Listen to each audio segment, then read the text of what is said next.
Alors, un des problèmes aujourd'hui en termes de théorie des communications, c'est de chercher à améliorer la fiabilité et la performance d'un réseau de communication mobile en essayant de dépasser la théorie telle qu'elle a été écrite par un certain Shannon dans les années 50 et en essayant de prendre en compte la dimension réseau qui n'était pas là dans les années 50 à l'époque de Shannon. Donc, un des gros soucis, en fait, lorsqu'on déploie un réseau de communication mobile, ce sont les aspects d'interférence, numéro un. Et puis, un autre aspect, c'est toute la transmission d'ondes et d'ondes puissantes que ça engendre, en fait, dans l'environnement. C'est un problème dont on parle maintenant beaucoup. Donc, ce qu'on essaye de faire, c'est de voir comment des théories mathématiques nouvelles peuvent essayer de donner des solutions à ces problèmes. Il faut regarder aujourd'hui qui utilise les systèmes de communication mobile, et c'est essentiellement des humains. Aujourd'hui sur Terre, il y a à peu près 6 milliards d'humains, dont 2,5 qui sont connectés avec leur téléphone sans fil sur les réseaux de communication mobile.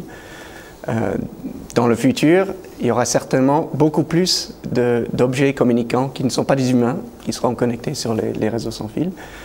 Juste pour donner un exemple, le pourquoi de ça, aujourd'hui il y a à peu près 50 milliards de machines dans le monde et il y a à peu près 50 millions qui sont connectés sur le réseau sans fil. Donc on voit très vite qu'il y a un potentiel énorme à aller dans ce sens-là. Et donc il y a notamment une théorie émergente qui est apparue dans les dernières années, qui s'appelle la théorie des communications coopératives. En fait, qui consiste à dire on ne va pas simplement envisager la transmission d'informations d'un point A à un point B.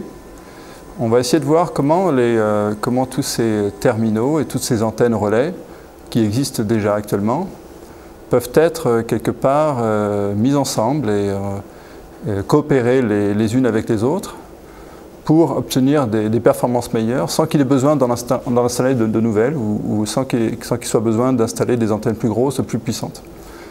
Et il y a une théorie fascinante derrière qui est très liée à la mathématique du réseau. Dans le contexte des objets communicants, aujourd'hui on voit par exemple des systèmes cellulaires qui opèrent avec les stations de base et les terminaux. Dans certains systèmes, notamment les systèmes rapidement déployables pour la sécurité civile, pour la gestion de risques, on se trouve dans un cas où on doit déployer un réseau avec des communications directes entre les différents éléments du réseau. Et un des grands problèmes dans un réseau de ce type-là, pour avoir une communication fiable, une synchronisation temporelle et fréquentielle des différents objets doit être acquis et d'une façon complètement distribuée. Et ça se fait en modélisant le réseau comme une grande matrice, en fait. Une matrice voilà, qui est caractérisée, dont les éléments sont caractérisés par la propagation du canal entre tous ces points, et en faisant un traitement mathématique sur cette matrice dès la transmission.